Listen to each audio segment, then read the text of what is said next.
Welcome to another episode of the Edufuturists podcast.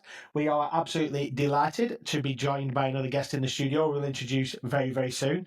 It's good to be back with my old mate Steve because last time he was out solo. You did this without me because I think I was jollying somewhere. So last time we recorded, that's where. But it's good to be back in the studio, and we've got a guest with us today. Steve, are you well? Yeah, all good here and raring to go. Excited for this one.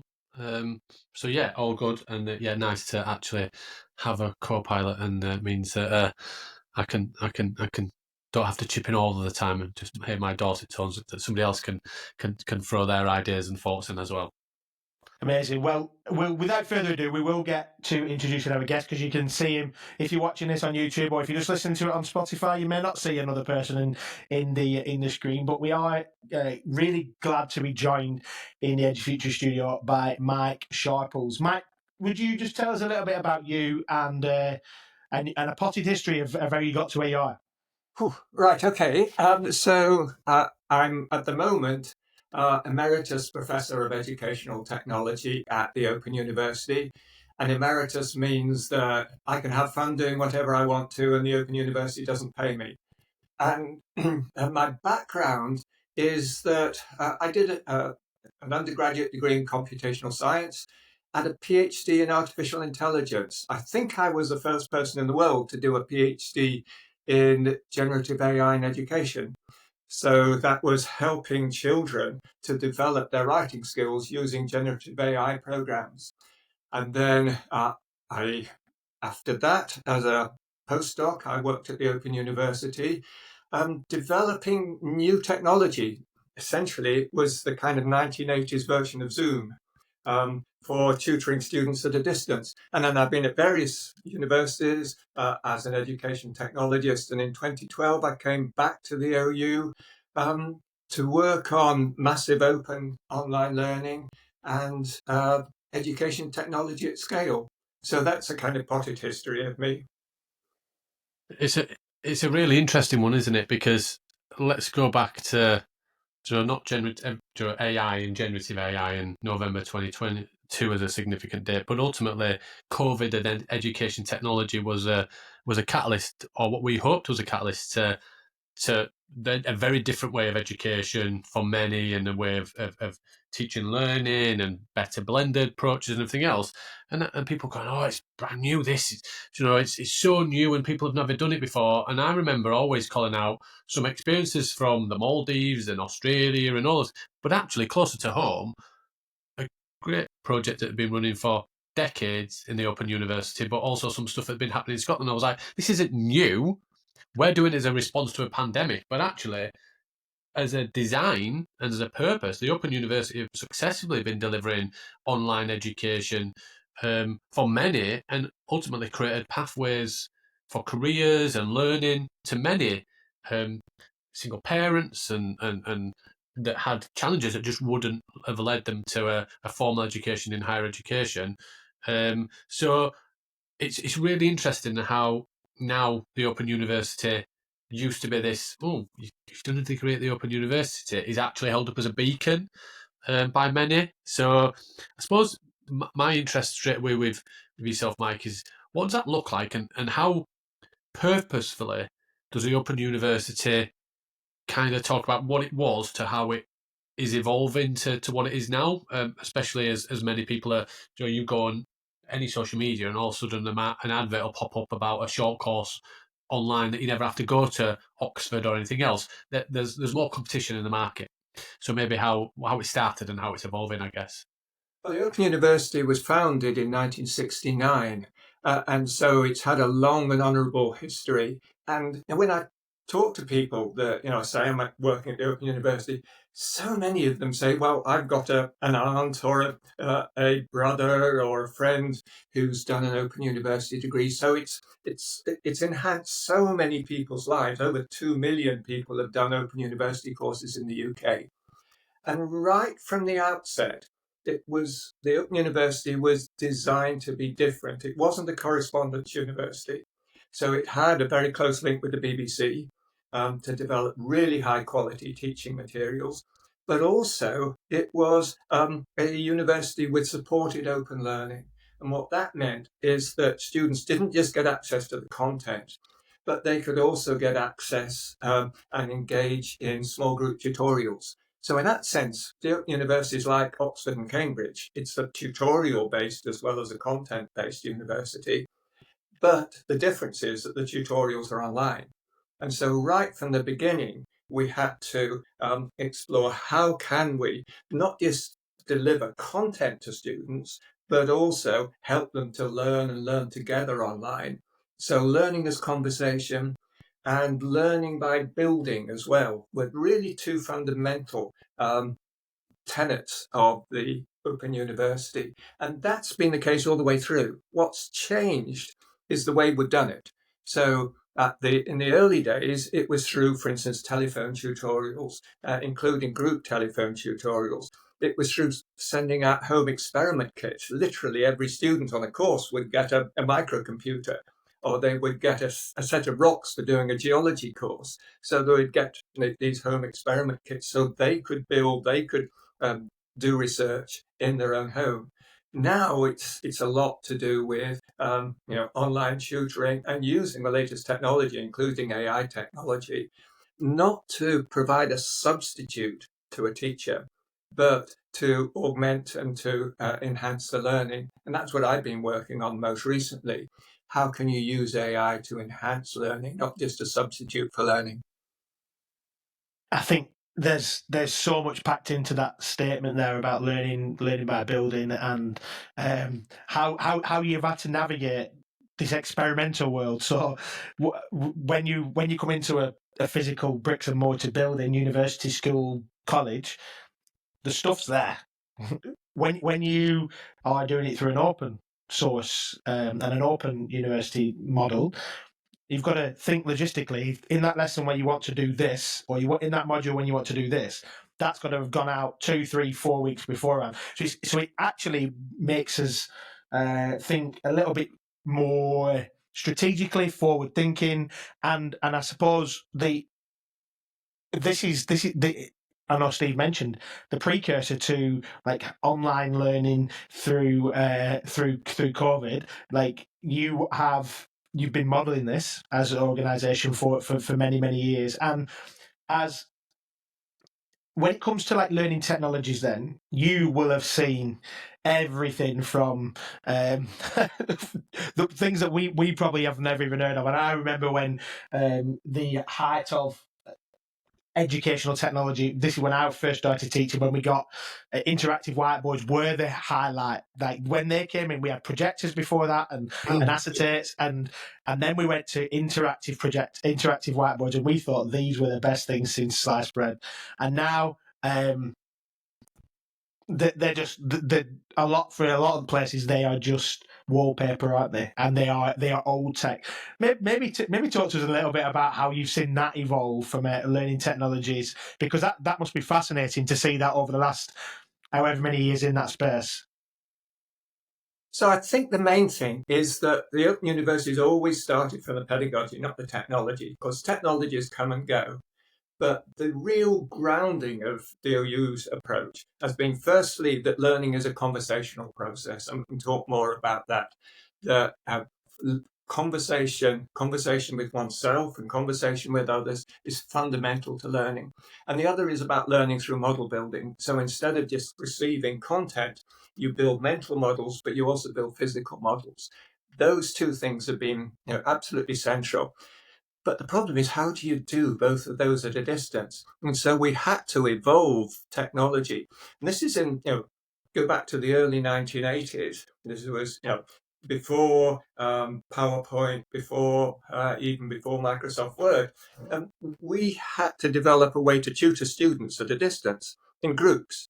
And so we developed something called Cyclops, which was really like Zoom, really like what we're doing now. But instead of just seeing each other, you could converse by voice, but you had a shared whiteboard. And basically anything you could do with an overhead projector or with PowerPoint, you could do at a distance with Cyclops. And this was early 1980s, incredibly pioneering. and it was used for tutoring Open University students. So we have been pioneers in technology, and we have developed the latest technologies, but always at the service of pedagogy, always thinking what's going to be most effective in terms of teaching and learning, not just what's the best of the latest technology.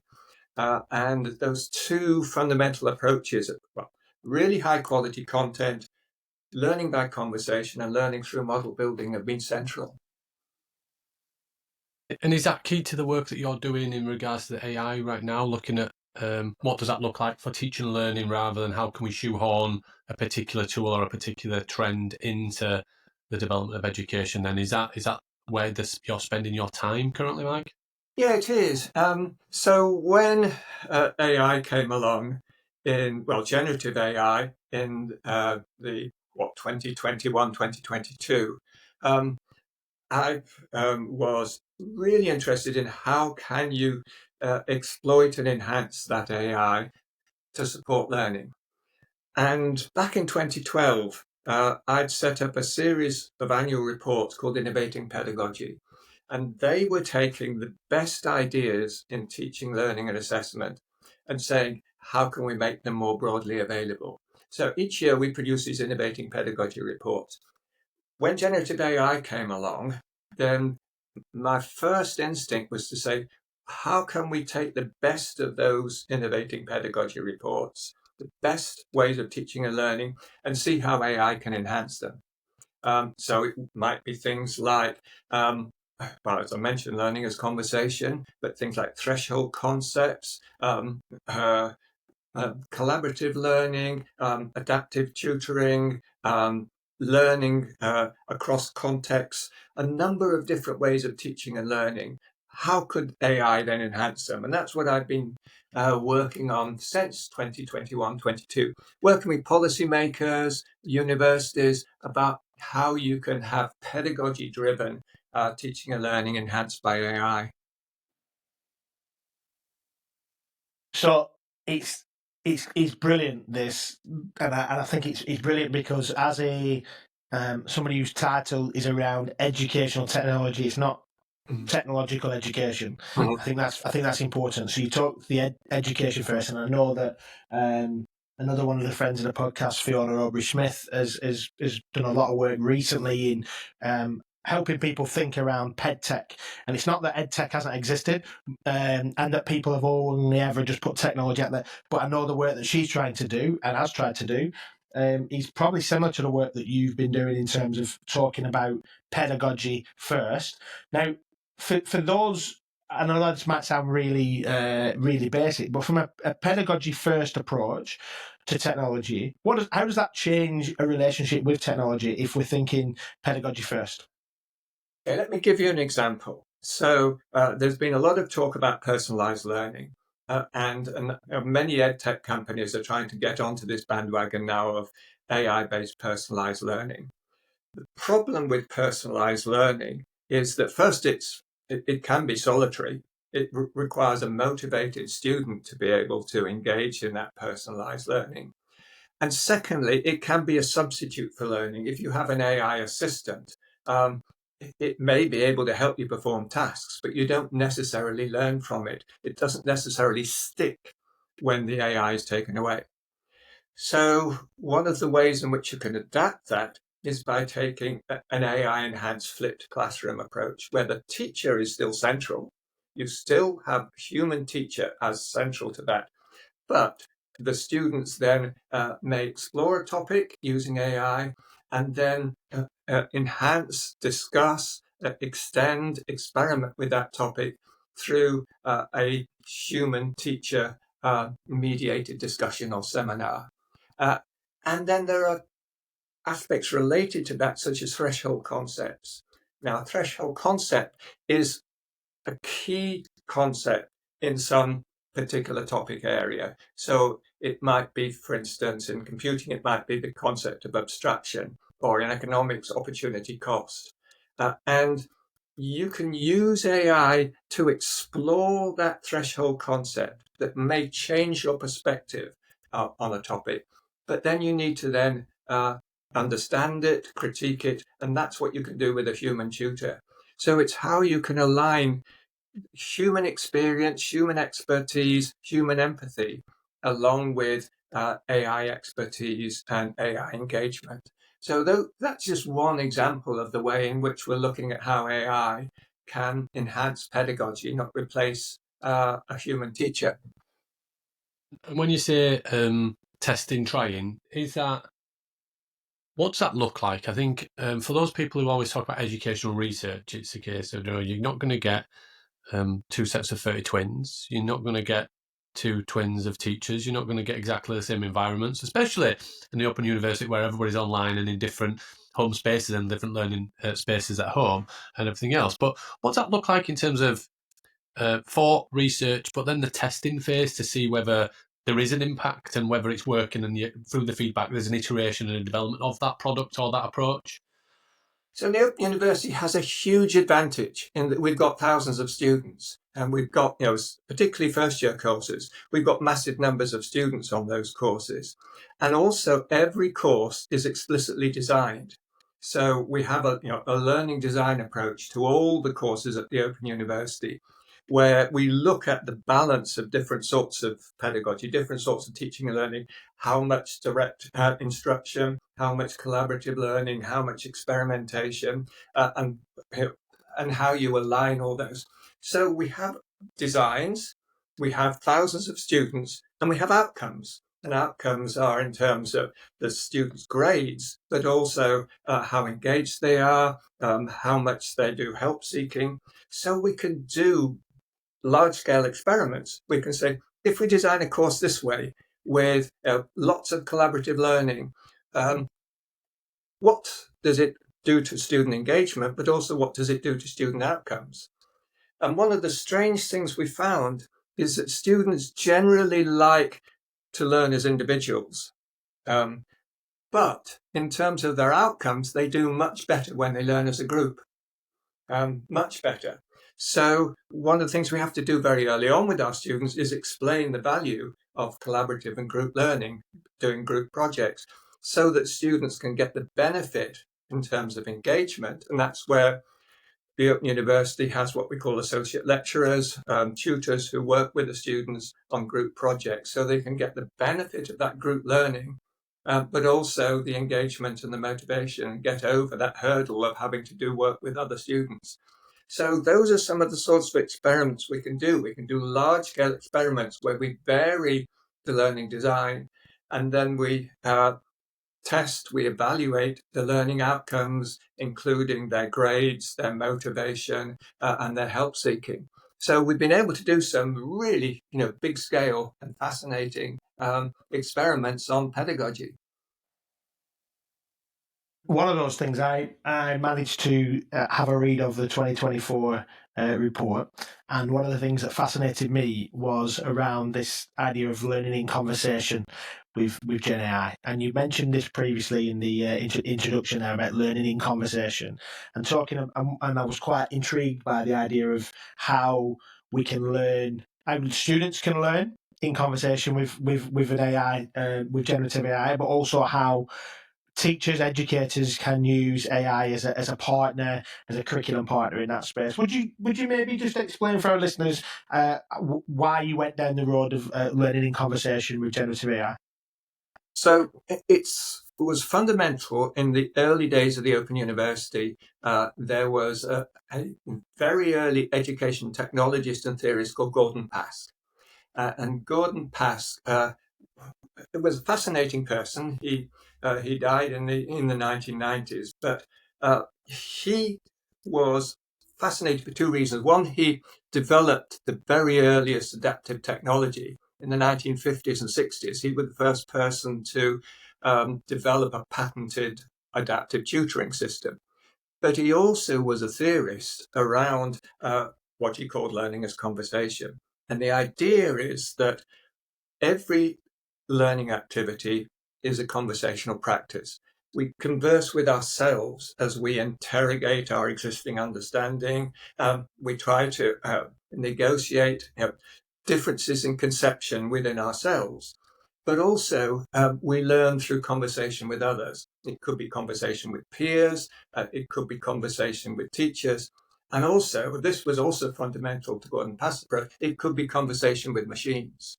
So even in the 1970s, he was exploring how you could have conversations with AI systems. Now that we're looking at AI agents, generative AI, not just for individuals, but for groups. This is becoming currency again, but he was exploring that in the 1970s. So the idea of these kind of enhanced conversations between people and machines. And then the issue is, how does that enable us not just to engage in successful conversations, but also to come to agreements, to reach agreements?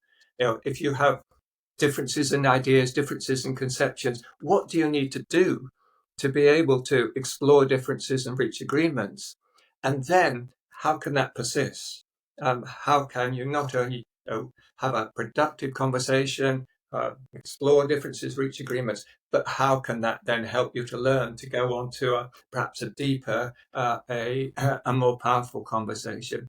So that's the essence behind learning as conversation. And it's really affected the whole design of the Open University courses through the Open University tutorials, through conversational practice as part of every course that we teach. And that's what makes, I think, the Open University different to many other online universities. It's not just about delivering content or individualized learning, but developing these conversational practices.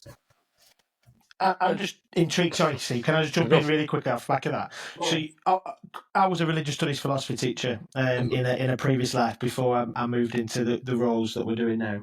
And obviously, I say this quite regularly, that the best lessons were those conversational ones, the ones where you were helping young people to just you're navigating the facilitation of understanding, as opposed to, here is my understanding that I'm going to transverse into your brain somehow.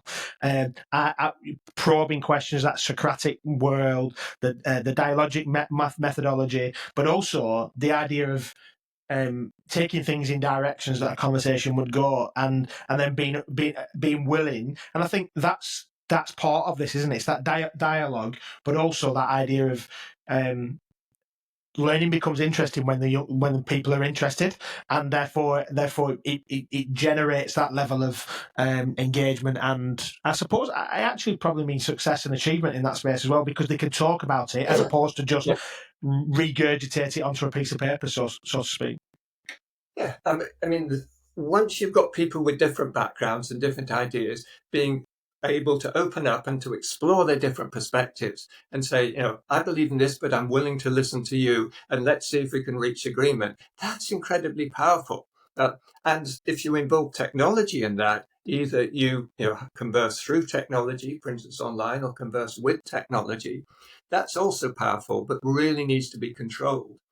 I think one of the issues is, as I mentioned earlier, there are a substantial proportion of students who don't like this idea of having to open themselves up. So it's not necessarily natural for some students to learn through conversations with others. And there are, I think, two ways to get around that. One is to have a really good tutor who can help them to be able to discuss, to say that there's no wrong answer, to be able to put their viewpoint. Or the other is to converse with AI. And I think that's fascinating. How you could have, for instance, the Socratic dialogue, how you could argue against AI in a way that perhaps is less threatening or less revealing than having to do that with another human. So these are all sorts of issues now that we're starting to explore. I'm going to have to unmute. The dog's barking. Everybody will hear. Rose is absolutely kicking off, but I don't want to miss the opportunity. And I think you talked about the 70s and the work that was done then. Do you feel that there's a more openness from both the education side and the learner side to be more receptive to AI and that style of learning and the impact they can have, rather than just being person to person all the time? Do you feel that there's more openness because of it being such in the forefront and in everybody's hearts and minds of the conversation? Not hearts, but definitely everybody's minds of a conversation around AI. Do we feel that actually that's shifted and that's helping your work in terms of testing and implementation, Mike?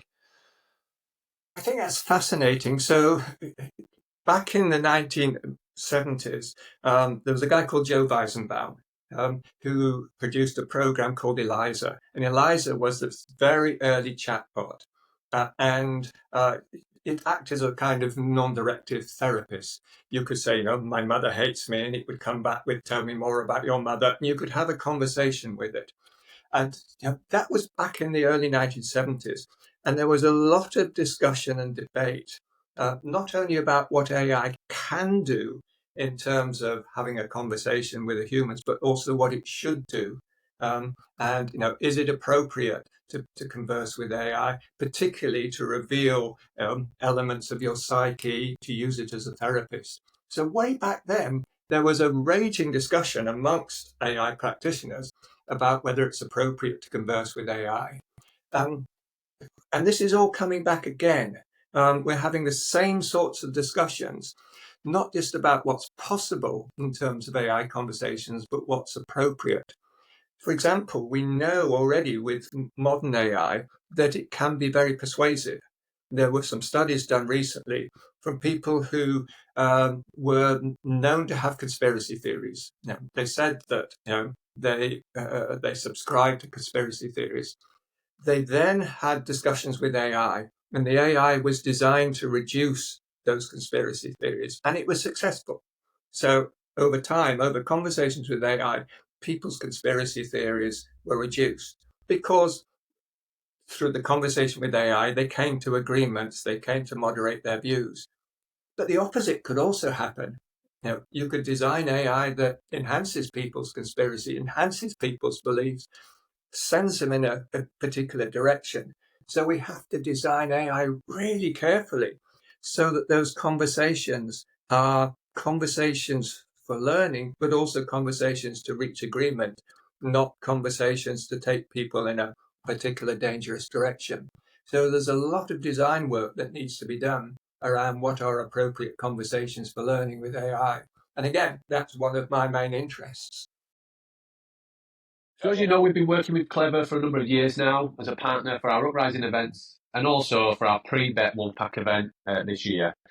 We're pleased to be continuing the partnership, and we're really excited in helping Clever gather insights from educators to inform their Classroom of the Future report. Yeah, Clever's conducting this survey to better understand which EdTech tools and features educators believe most effectively support student learning in 2025 and beyond. Insights from this will directly inform product development, integrations, and professional development offerings from Clever and hopefully other EdTech vendors that see this. So by hearing from teachers like you about their top priorities, their biggest challenges, and views that are on top of mind issues like AI, data privacy, and all the things that go with that, Clever aiming to spotlight what's truly working in classrooms today. So if you want to get involved, we'd love you to. Please complete this survey before it closes on May the 29th, 2025. It takes 3 to 5 minutes, and your responses are kept anonymous. The link is in the show notes.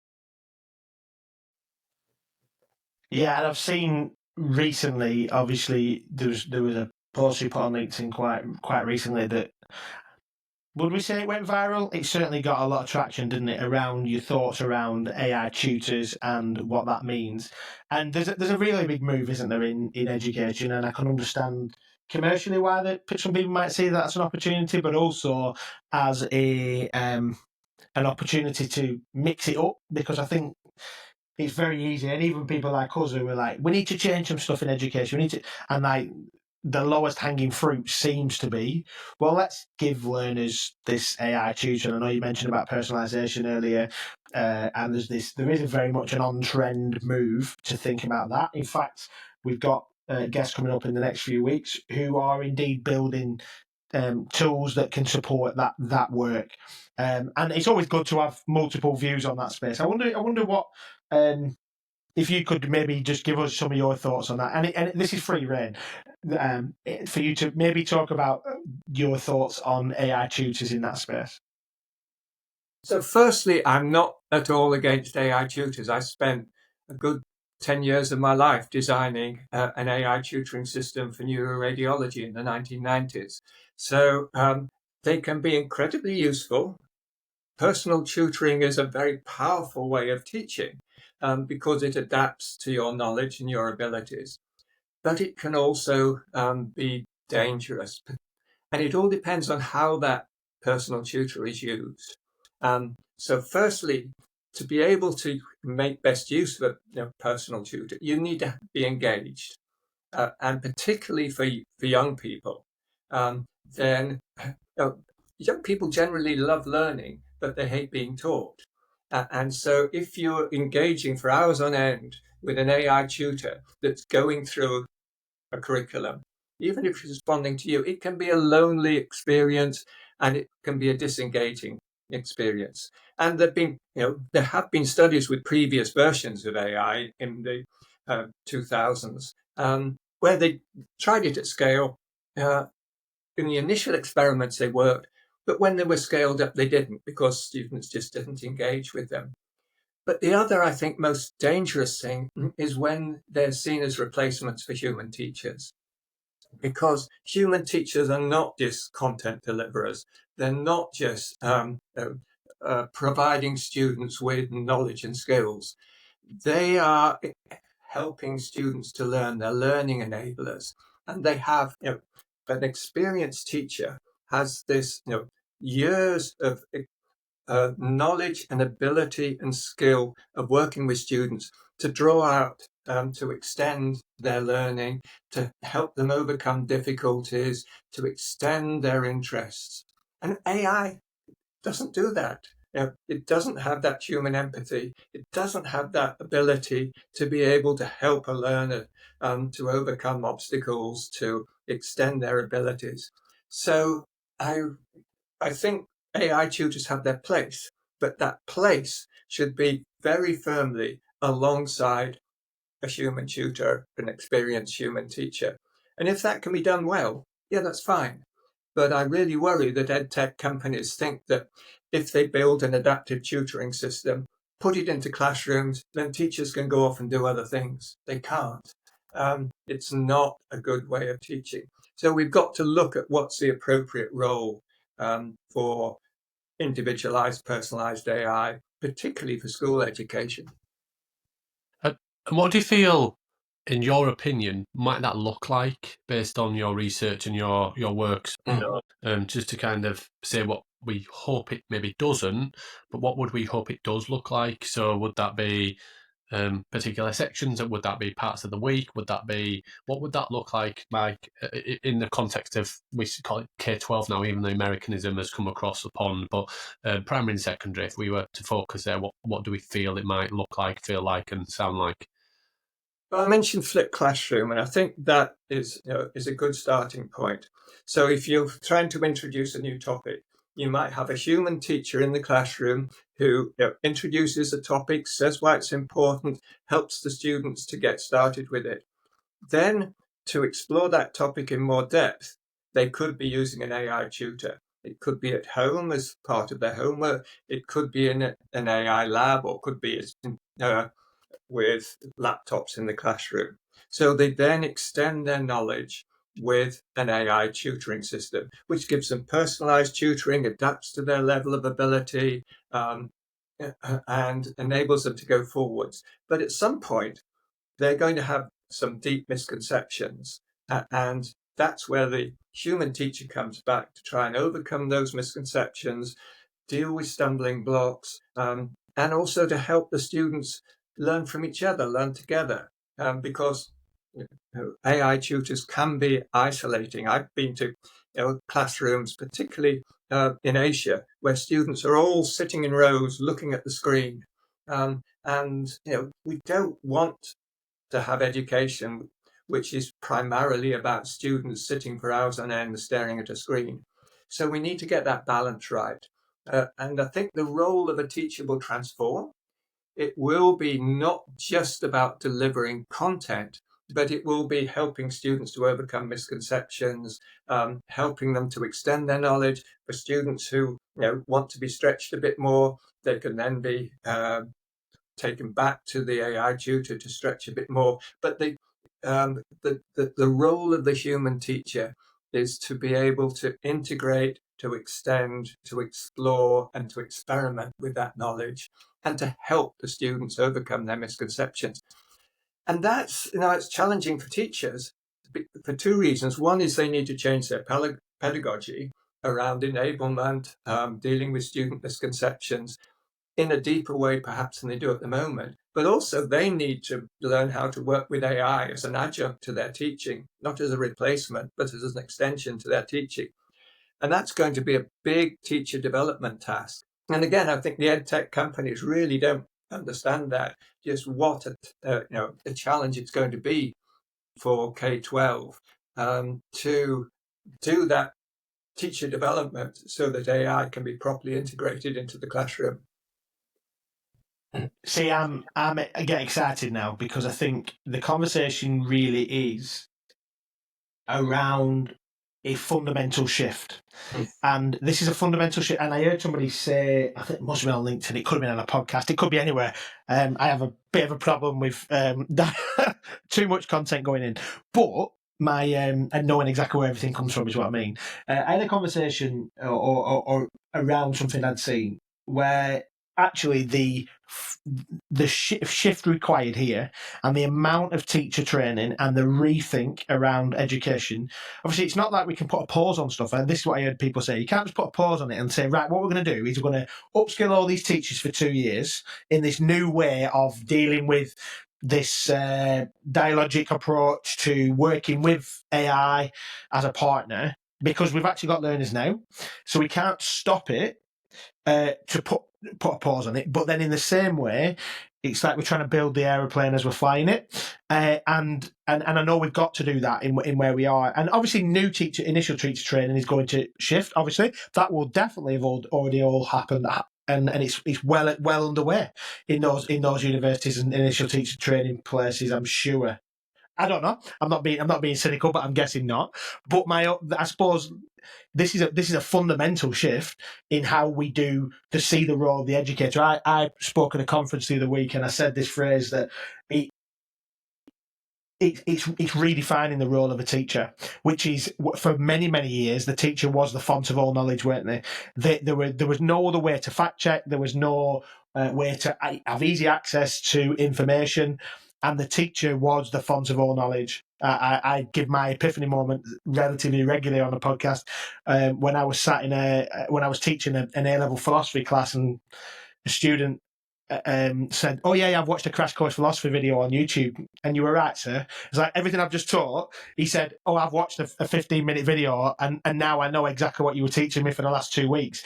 The principle is that didn't exist when I was at school, and so therefore we're now in a position where the fundamental role of the teacher is shifting from being content deliverer to a knowledge passer on to now facilitate. And I think it's always been that, but we've just broken education as if to say we've got to pass what's in our heads into yours so you can pass an exam. And we're moving from that, I think. Yeah, it has always been that with teachers. I mean, when I was at primary school many years ago, we did small group projects, we did drama, we did nature walks. All of those things were facilitated by the teacher. But I think what's different now is, firstly, we have an underpinning pedagogy. We know what works. We know that dialogic learning works. We know that small group learning works. We know that project work works. So we have some confidence now in the things that good teachers were doing years ago. We have some confidence that this is going to be successful. This is going to help students to develop these deeper skills, these critical skills that are really needed in the workplace. So that's the first thing. And also employers are saying, we want students who haven't just got heads full of content, but who can really challenge, who can debate, who can solve problems, who can manage projects. So there's a kind of confluence. The difficulty, I think, is that education has been through two huge challenges. You've talked about COVID, when schools, universities had to move to emergency remote teaching. It wasn't the sort of online learning the OU did, but they had to adapt. Now they're having to adapt a second time to AI. And AI is different to other education technologies because it's not top down. It's not like virtual learning environments or smart boards where it's all carefully planned and inserted into the classroom. AI started with the students. They were the ones who are still running ahead of the teachers. So teachers, quite understandably, are saying, oh, God, we've got to adapt to the technology, and we've also got to adapt our pedagogy. I think the way to handle it is to say, this is an opportunity. We know what's good pedagogy, and this is an opportunity for you. But we have to support you in terms of having this, keeping the power. I think the teachers have to retain the power to be able to orchestrate a classroom, to work with students. The AI is not replacing the teacher, but the AI is augmenting the learner and augmenting the teacher.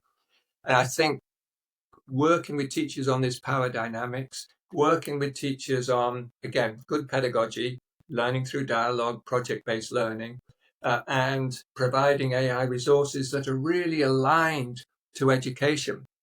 So one of my big beefs at the moment is that AI is being designed for business, it's being designed for finance, it's being designed for engineering and computing. It's not really being designed for education.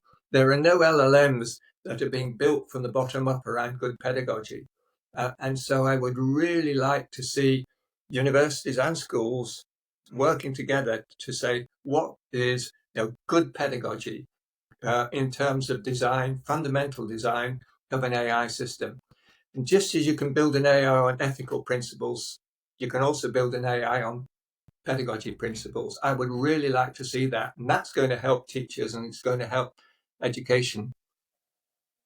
So it's an interesting thought in terms of making it pedagogy approach and who would, is there the challenges with the big players in the AI development space, is there enough money in it for them to actually want to do it? And that's not the right or the wrong, but that's one of the reasons why they're probably not considering it or thinking about it first. But does it take a cyclops? Does it take a step where an organisation or a cluster of organisations say, you know what, we're going to build something that's either tailored or approached or tweaked to be more educational and pedagogy approached? And think about that systemic. So, a couple of questions. So that might be one. And is the Open University intending on exploring that as a concept and developing it? Well, let's start there, and then I'll pick the other bit up because I want to get into the systemic bit as well, and potentially what are the power struggles there. So there are some more open and collaborative LLMs, large language models, and we've heard about DeepSeek, but there's, for instance, EuroLLM, Mistral from France, that are being developed in a more open and transparent way, particularly through a consortium of organizations. The OpenLLM one from across Europe is a European Union funded project.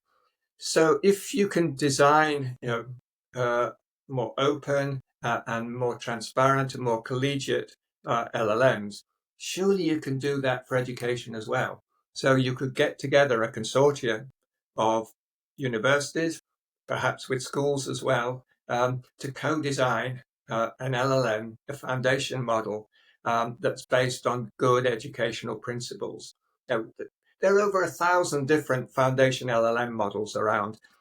Just if there's just one or two of them that are designed for education, then I think it's going to be a big contribution and make a big difference. Somebody's going to do it in the future, just as they're building LLMs for finance, they're building LLMs for computing and for coding. Sometime soon, somebody is going to get together and build an LLM that's designed from first principles for education. And I really hope it's going to be designed on good pedagogy and it's going to be open and transparent. I hope the Open University will be a partner in that. And there are other open universities, not just in the UK, but around the world. And there are other really good online learning organizations that I hope they can get together and develop something like this. Absolutely. And my other thought is, in terms of that change, that catalyst, that reason why things will change, is one of the barriers not AI, but an openness and a willingness and maybe a fear of educators to go back to facilitation. They're strong at it, but is it the fact that they I'm trying to get it into words, but is there a fear or nervousness of giving up the power that they hold in classrooms? And I don't mean power in terms of we control, we are the, but there is that bit of behaviour and all those kind of things. If you do a different way, is that one of the reasons and one of the challenges of trying to do things differently, whether it be AI or any education technology implementation? I think that's part of it, which is that teachers, like everyone else, tends to work within their comfort zone. You doing your podcast, you're working within your comfort zone at the moment, using technology you understand, with guests that you know are going to respond appropriately. Teachers in classrooms are no different. They work within their comfort zone. A new technology comes along that challenges them and says, do it differently. So the first reaction is, I haven't got time. I haven't got time to learn this new technology.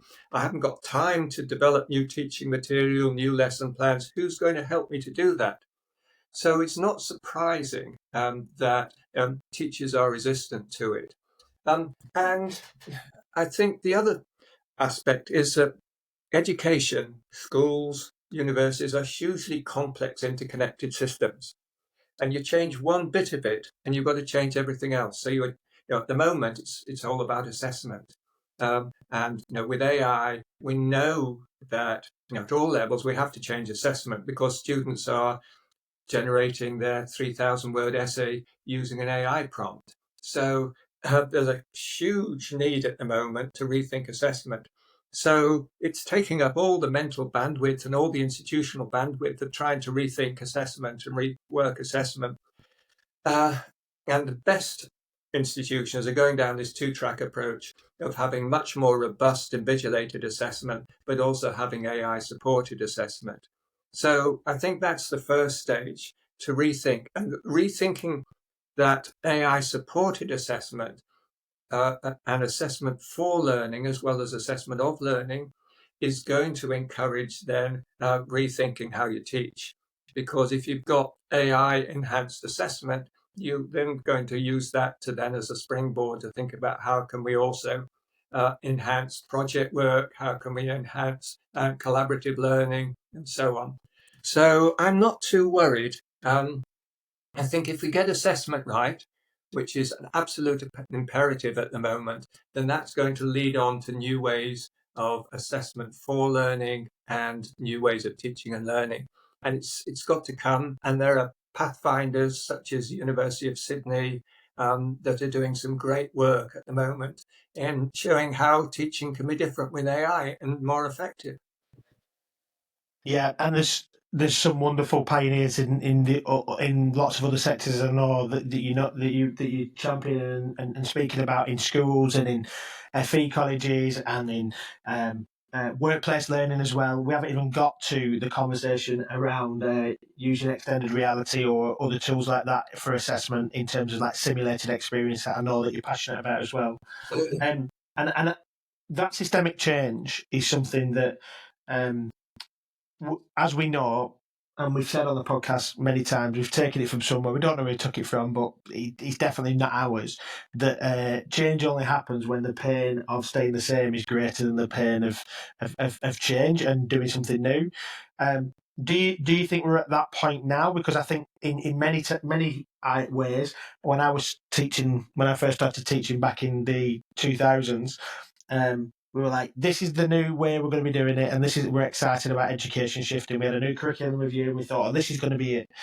Do you think this is the catalyst? Are you confident there, or are we all stabbing in the dark? I think, like every other innovation, there will be some pathfinders who will really explore new opportunities, new ways of teaching and learning, and there'll be other ones who will want to retreat into their shell. I think what's different is that education is becoming globalized now, particularly online learning, but also with connecting through AI and with AI. Once you have social AI agents, which can allow people to learn from home, learn with others. I think there is a much more global imperative, and that's what's different. So I think there will be pathfinders. There will be people who want, and institutions that want to be leaders in these new ways of teaching and learning. There will be some institutions that are quite comfortable in staying as they are, putting AI to one side, putting technology to one side. Some leading institutions can still do that. But I think the momentum now will not just be towards integrating this new technology, but really thinking what's good teaching and learning. And to me, the biggest change in the last 20 years has been an increased emphasis on pedagogy. We know now what works. We have evidence in terms of effective means of teaching and learning. We know that goal setting, collaborative learning, rapid feedback, authentic assessment, all of these things are successful, and there's evidence that they work. So AI is a kind of catalyst for taking some of these effective methods of teaching and learning and rolling them out across institutions that want to experiment. And that's what countries like Singapore and Taiwan, which I've worked with, have done. They've seen technology as a catalyst for exploring more effective means of teaching and learning. I just hope we can do the same in the UK, in Europe, and more broadly. Wonderful. Well, we always end our podcasts with 3 quick-fire questions, Mike. If you've listened, you'll be already geared up to what they will be. But if you haven't, get ready for them. Okay. I will start. Ben will come in the middle, and then I'll do the last one. Okay. The first one is, what one outdated educational practice do we need to abandon? I think we need to abandon this idea of direct instruction as a panacea. So it's got its place, but it's not the be all and end all. So that kind of direct instruction, I think we can abandon or adapt. Thank you. So, how should we measure learning success beyond grades? Okay, I think we should measure it through change in process. So, good learning is critical thinking, it's deep learning. So we need to look at changes in the learning process. For instance, are students able to go up a level from talking about something to reflecting on something, talking about their learning to reflecting on their learning? So it's being able to go up that level. And it's measurable. You can measure, for instance, whether students' dialogue changes. So it's measuring that learning process and change in learning process. Great. And the last one is, what would one thing you would want our listeners to remember? I think learning is a conversational practice. It's not just about absorbing content. It's having better and lasting and deeper conversations, which I hope we've done today. I absolutely agree, and I know that you've got a book out as well, haven't you, Mike? Story Machines, which is, I think we'll link to in the show notes. So if you haven't had a chance to read Mike's book, do have a grab of that. And also some of the innovating pedagogy reports are definitely worth a read if you are keen to understand how we put pedagogy first rather than just technology, and how people are pioneering that around the world, and certainly through the work that Open University are doing. Then give them a download. I just want to say, Mike, I think for those people who have been in the space for a period of time and are continuing to push and keep innovating. It's something for us that we look at these people and think these are the giants that we are learning from and they're standing on the shoulders of. And I think it's definitely worth just saluting the work that you've done in a long time in the same direction, trying to develop something. And so to hear that learning's a conversation, to talk about how technology can be not a replacement but a supplement and a helping to redefine and supporting educators in that space. I think kudos to you, and thank you for doing what you've been doing. Thank you. It's exciting times, and I'm looking forward to working with people around the world on using AI for good in education. Perfect. Well, thank you for joining us on the Edufuturists podcast, Mike. We do really appreciate it. For those people who haven't yet managed to get their tickets for Edufuturist Uprising on the 26th of June, when this comes out, there will be very, very few tickets left. We know that we are at that critical point. Let's see. There might still be a few left if you add to the link in the show notes. And if not, then we'll see you next year. Thank you for joining us on this podcast, Mike. And we'll see you and listeners. You'll hear from us very, very soon. Thanks again. Bye.